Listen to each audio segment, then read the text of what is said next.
big part of the quarter life crisis, Yes. or lack thereof. Our definition of success is a lot different from our parents. You have these goals, you have these big dreams, and you just try to figure out, like, why am I not there yet? Yeah. Like, how have I stood in my own way? And it's just Right. like, that's how I know it was. Like, it was fears, and it was anxiety, it was worry.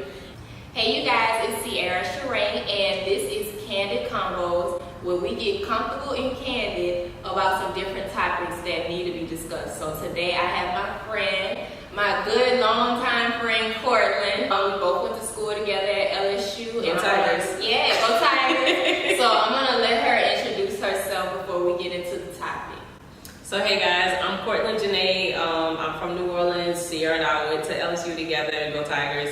I'm a podcaster. Shout out to the Clearly Misunderstood podcast.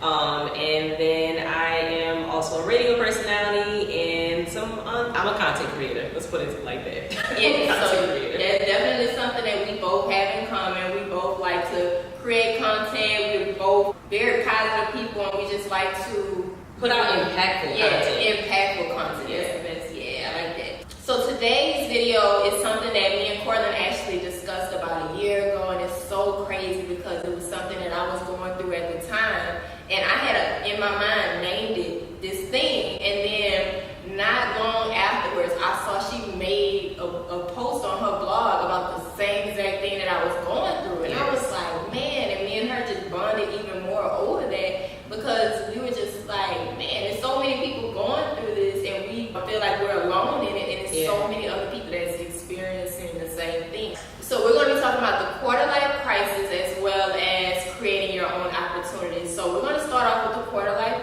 crisis part. So Kortlynn, what would you say is your definition of the quarter life crisis?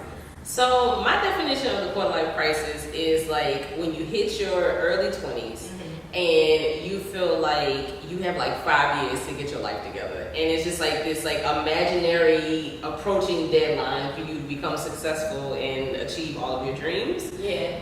That's what I feel like the quarter life crisis is. And I think like it really hits people. I don't feel like people really experience it in college. I feel like people experience it right after college because like you graduate college and you have this like grand idea of like how you about to like take over the world and you know the world is your oyster, all that stuff they tell you in college, and they don't actually tell you stuff you need to hear for when you actually graduate and nobody like you know you don't have that guidance and like structured path that you're used to having in college. It's like you just graduate. It's like okay. Like, what do I do now? What do I do now? Like, what's now? And so I feel like that's like when a lot of people, like, 6 months, you're kind of like still on that high a little bit, like after you graduate. And then, like, after a while, you're like, okay, I need a job. I need to be in my field or whatever it is. And then it's just like that quarter life crisis hits you because you're just like, I'm not where I want to be. I completely agree with you because I went through the same thing where I just felt like you graduate from school and you on that high. And then you just like, okay.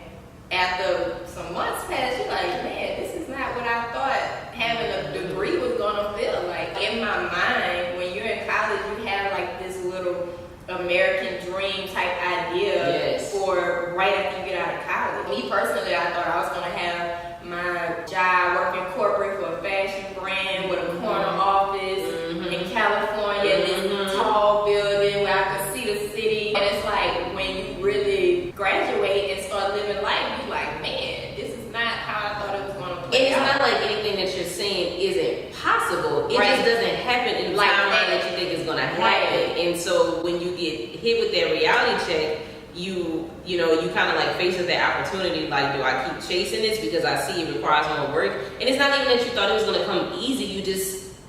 It's like college, you graduate from college off this high. Right. And you think like it's going to keep going on that high. And it's like for some people that high continues. And for other people it doesn't work that way. So it's like you got to face the decision, like, am I going to put in the work that's needed to get to this because I see it's going to require more work than what I thought, or a different route than what I thought, or do I just go a whole nother way and pursue something more tangible or accessible? It's like you on this high, and then it's like after a while, it's almost like your confidence just gets depleted. It's hard to get back up to that place when you feeling inspired. You feel so inspired when you graduate from college. Yeah, you feel like, oh, I can conquer the world. I don't have to go out here. I'm going to be on my Diddy stuff. Like you really, thinking that you're about to boss up, and it's like almost another new book that you start on page 1. So confidence is a big part of the quarter life crisis, Yes. or lack thereof. Yeah, like your momentum. Ooh, straight out that's of the perfect college, word. like you losing that momentum. When would you say you officially felt like I'm going, like where you can pinpoint where you felt like I'm going through a quarter life crisis? So, like for me, you know, my background was journalism, and I wanted to do entertainment journalism, and I will do entertainment journalism. Yes, you gotta speak into existence, manifest it. Exactly, Yes. exactly. Uh-huh. But it's like I graduated, and then you know, I ended up getting a human resources job, and you know, it was something that I was good at, but I knew it wasn't quite my purpose. And it's just like, you know, again, it's just kind of like that American dream thing. Like, I graduated from college, I got a full-time job, I'm salaried. Somehow when you get a salary job, like, you really feel Right, like you got to doing it. Right. Bought a new car, I ain't had no business buying, you know what I'm saying? It's just like, and you know, that facade I created of happiness, it started to prove itself, to show itself for whatever it was. It was a facade, because like, you know, I would go to work and still not really feel fulfilled, and I'm sitting at my 9-to-5 job, and I'm just like, this is not what I want. And it just felt like every time I walked into work, I felt like I had a cloud over my head. Yeah. And so, you know, it just felt this feeling of unsatisfaction, of, you know, lack of fulfillment.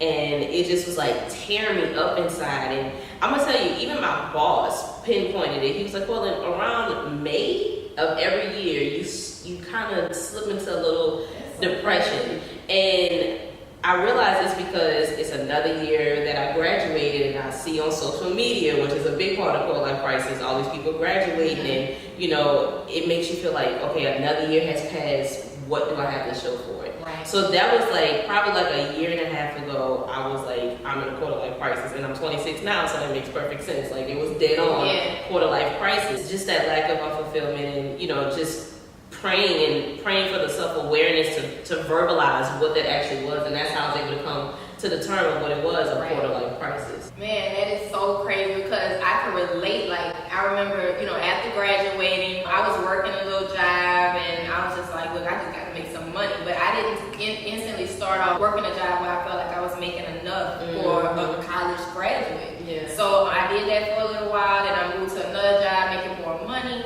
But it was just like, no matter how much I worked, I just felt like I still wasn't feeling fulfilled. And it was around May, because my birthday is in May. Okay. So there's different triggers. Exactly. It could be birthdays. So the trigger for me was my birthday. I went to Miami with my friends. We turned up, had a good time. And I was just looking at like, man, like, this is some people's life. Their life is a party. You know what I mean? When I say life is a party, like, they're just going, they're happy with what they're doing. And I had to go back to work. And I was just like, okay, I was miserable. It was almost like you just had an epiphany, and you just like, man, I saw what else the world has to offer. Yep. And I'm sitting up in here you feel like working a job that I'm not even happy at. I'm dreading coming here every day. And so then that's when I really took it upon myself to be like, okay, it's time for me to shake some things up. I want to move to California and pursue my career goals, and I'm going to do what it takes. So I was working jobs, doing stuff completely out of my career field, bartending and serving. Hustling to stack the money up to really pursue my career goals. And even though I moved to California, you know, it didn't work out for me, and that was another confidence drainer for me, because I felt like, okay, now I got to where I wanted to be, but it's still not popping for me how I wanted it to. You know, it's not playing out the way that I saw it and I envisioned it in my head. I think another thing that's important to note, that like with the quarter life crisis, is very much so like a inner awareness. Like, nobody's parents is sitting them down saying you're having a quarter life crisis, right? Because it's something different, like that our generation is dealing with. Like, you know, it's an inner self-awareness that has to come out. It's a inner epiphany, you know, like, it's nothing that like somebody, I think, really older than you is gonna sit down and have that conversation with you, because it's a new thing for our generation. Right. Because like our definition of success is a lot different from our parents. Yeah. Because it's like I think that's another way to identify whether you know you're going through one. It's like if you go through like that regular checklist of like, I have a 9-to-5, I have a car, I have my own place, and you still feel unfulfilled. It's because there's something lacking, something bigger than what you're currently in that's trying to push its way out. You know what I'm saying? Because I feel like these days happiness doesn't just come from a paycheck. Like, I feel like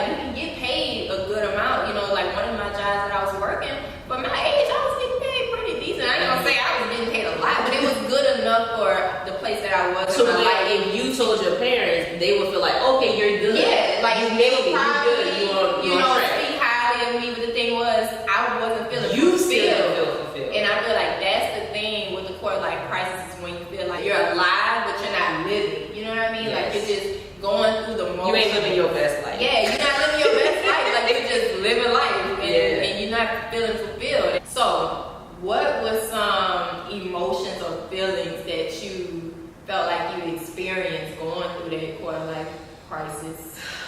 A lot of anxiety, a lot of doubts, a lot of fear, that I think helped me realize that I was actually going through a quarter life crisis. And when I say that, I mean like identifying and verbalizing that there's something more that you want to do with your life than the place you're in right now. You kind of try to figure out why am I in this place? Why do I feel like this? And I was able to connect it back to the doubt, the fear, the anxiety that I was experiencing, because it's just like you have these goals, you have these big dreams, and you just try to figure out like, why am I not there yet? Yeah. Like how have I stood in my own way? And it's just Right. like, that's how I know it was. Like, it was fears, it was anxiety, it was worry. And it's just like, you want to be in a different place, but you just have so much doubt that you don't fully chase it the way you would. Right. And I think another thing, especially like for creatives, like I feel like it doesn't matter what field you're in, you definitely can have that quarter life crisis. But with creatives, it's like when you're in those type of industries, your degree doesn't mean anything. Right. And for me, like I was always a very good student, so I do well in structured environments. I do well with curriculums. Like I could have very easily went on to get my master's, went on to get my PhD, because I thrive in those type of environments to where if you tell me what I need to do, I'm gonna do it. Like that's easy. Like school was the easy part. Right. Like how people be like, oh my God, I couldn't get through college. Like school was the easy part for me because you're telling me what I need to do. It was after I graduated. You have your guidelines, but when you're a creative, you have to make your own way. You have to figure out your own way. There's no outline. There's no blueprint. There's no blueprint. It's like when you're creative, sometimes you're inspired and you're motivated, sometimes you're not. And when you're not, it's the worst because you're just kind of like, I don't even know what to do. And it just makes you feel it's not a good feeling, because when you're a creative and you don't have that flow, it's like a rapper and you in the studio and nothing's coming to you. It's like something gotta give. Like that's and you don't have a teacher or a professor or a guidance counselor like pushing you saying you gotta do XYZ. Like you just gotta figure it out. Yeah, because it's different strokes for different folks. Exactly. And I feel like something like what we wanted to talk about was what really causes it, and how you kind of mentioned that social media is a big factor. To me, a lot of people think about the quarter life crisis from a career perspective, but I feel like people our age go through the quarter life crisis when they think about their relationship status, when they think about themselves, maybe spiritually, financially, in I ways don't have X amount of money saved. I don't own a house yet. I don't own a house. I'm not married. I'm not engaged. And it's just like something that really, really, I feel like causes that is social media, because we're looking at people's highlight reels like we mentioned before, and it's like you're just seeing the highlights of their life instead of seeing the downs and the struggles as well as the ups. So you're not seeing the negative things, so all you're feeding off of is what they're doing, their highlight reel, and then you're comparing yourself to their highlight reel. And comparison is a thief of joy. Like it will come and take your joy. Like it is a thief. So it's just like, if you didn't have people's highlight reels to compare where you are, you would probably feel a lot better about yourself. Because you don't have anything to compare it exactly. to. So it's just like, social media plays a big part of it. And like social media is great. Like it is beautiful technology that like we have these days, and it makes you so much more accessible to people and all that great stuff about social media. But it's just like, I encourage anybody who is feeling what we're saying and like in the midst of a quarter life crisis, take a break. Yeah, take a break. That's what I had to do. I had to take a 30-day break, and like I just did not get on social media, and it was real. Like when I got back on, people was like, "Where you been?" Like I posted something, and then even when I got back on, I didn't even really like full blown 100% dive in. I was kind of like trickling on there. To be honest, when I did get back on, like I felt like, you know, I didn't really miss anything. Like, when you go through your time, like, you're like, this is what I'm so pressed on. Like, this is what I feel like I gotta be on. Especially because stuff happens so fast. Like, something that's a hot topic today not gonna be a hot topic tomorrow. Right. So it's just like, are you really missing anything? Yeah, so I'm not gonna lie, it was a little hard because I felt out of the loop with things. Yeah. But personally, like, I felt so much you better. Feel like a weight is because you just feel like you just had like just a moment of solitude to think to yourself, not compare yourself to anybody, and just focus on what you want to do.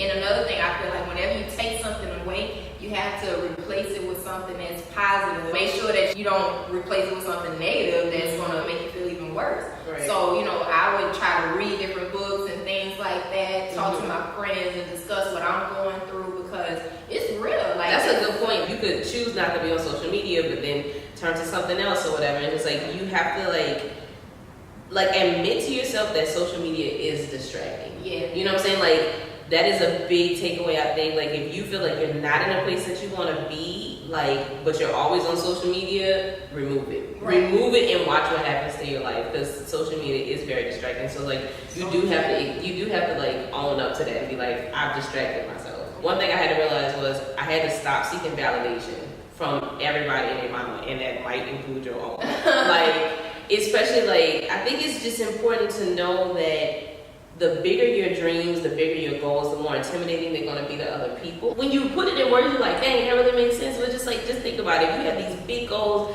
you have these big dreams, and you telling them to everybody and their mama, including your own. Especially if none of those people have even thought about achieving anything near what you're saying. Like, where they don't even, the elevator don't go that high. The elevator don't even go that high. And you sit there telling to them, what you think their reaction will be? They were like, what? It's almost like somebody that grew up in a certain environment and they never got to see the bright big world, and you telling them, oh, I'm gonna do this, I'm gonna do that. And it's like, if you haven't experienced that in your life or seen something, you can't even imagine somebody else. And these are people that you turn into for advice. Yeah. And they get discouraged when they say you can't do it. Well, they didn't even think that they could do it. So why do you think that they'll be able to tell you that you can do it? Right. And so it's, you know, people love to say haters or whatever. It ain't even haters. Like, my parents, for example, like, you know, I have very big dreams of being an entertainment journalist. And so I don't even want to say entertainment journalism, just, you know, having a platform and using that to impact people and inspire people and create impactful content. You know, whether that's radio, TV, at the end of the day, it don't really matter for me. I just want to create impactful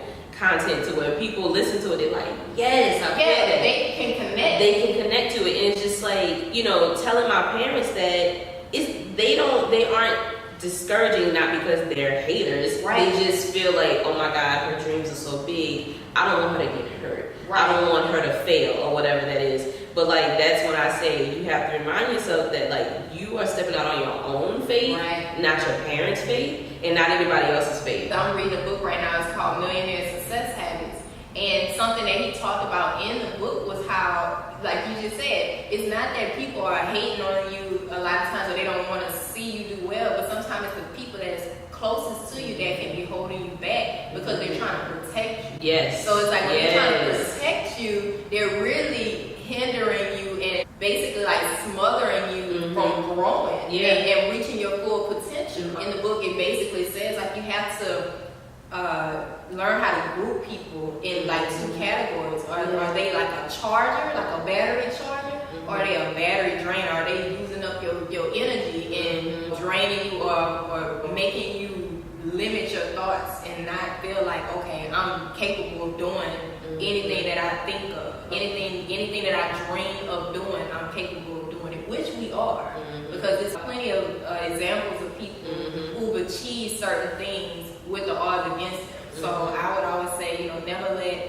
your circumstances, where you come from, you know, anything make you feel like you're not capable of achieving things. It's just the thing with the quarter life crisis is we just wanted to be in that time frame. You know, and it don't work like that. You know, we had to learn the hard way. Yes, very much so. We had to learn the hard way, and I had some nights crying because I'm like, I am not happy. I'm not where I wanted to be. This is not where I saw myself being. But sometimes you're put in certain places as a part of your journey. So, you know, you gotta trust the process. Trusting the process, and then like also like taking a personal evaluation of your environment. Right. And like, again, so that for me, I know like for me personally, that went back to like my anxiety and my fear and my doubt. And just like, Kortlynn, you're crying because you're not where you want to be, but have you truly done everything it is you're supposed to be doing to get to where you want to be? And it was like, the answer was no. I was letting fear, doubt, and anxiety bog me down to where I felt like I couldn't achieve those things.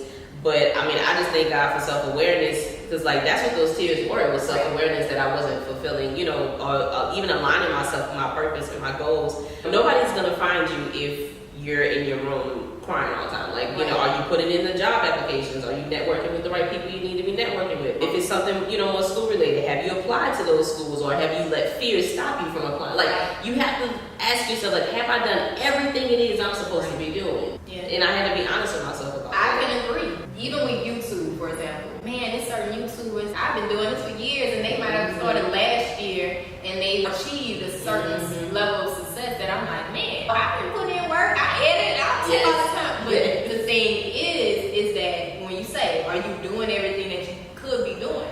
I wasn't being consistent.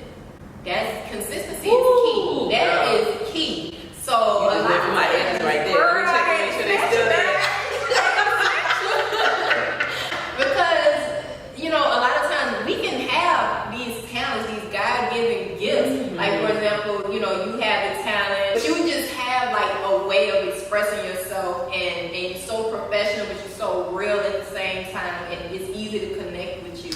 And I feel like if you weren't consistent with that, no matter how talented you are, you're not going to succeed in life. Opportunities aren't just going to fall in your lap like that. You got to put in that work. You got to be consistent. No, like, I can't remember what Sarah Jakes Roberts' sermon was, but she said that, like, you know, you don't want people to end up saying, like, oh, so-and-so was so talented but not disciplined enough. Right. And it's just like, somebody with half your talent but twice the discipline or twice the work ethic will get further along than you, because you didn't have the work ethic to back up with it, or the consistency. And just like with my podcast, Clearly Misunderstood, like, that was something, like, we've been on a break right now, we'll be coming back soon.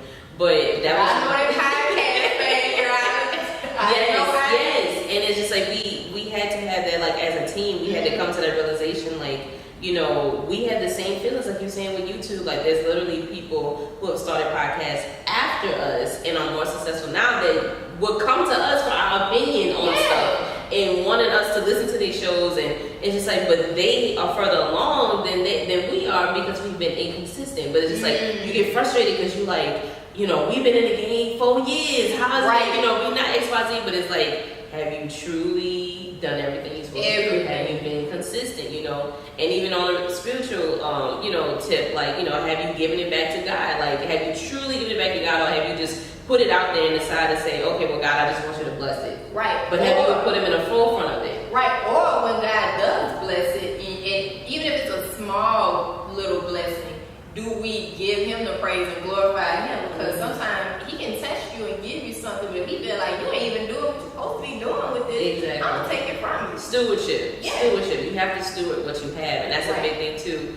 Especially, and I'm talking from the creative perspective because I am a content creator, but that's so big too. You know, like, when you want something to be so much bigger than what you have, you feel like what you do have is trash, and it's like, that's not true. Like, you have to show that you can steward well what you do have. Right. And I feel like that's the perfect little segue into creating your own opportunities, which I feel like we both agree that it's a good way it's the best way, to be honest with you, especially when you're creative, to get you out of that crisis that you're going through, where you feel like you're kind of just at a standstill, and you're feeling stagnant, you just kind of don't know what direction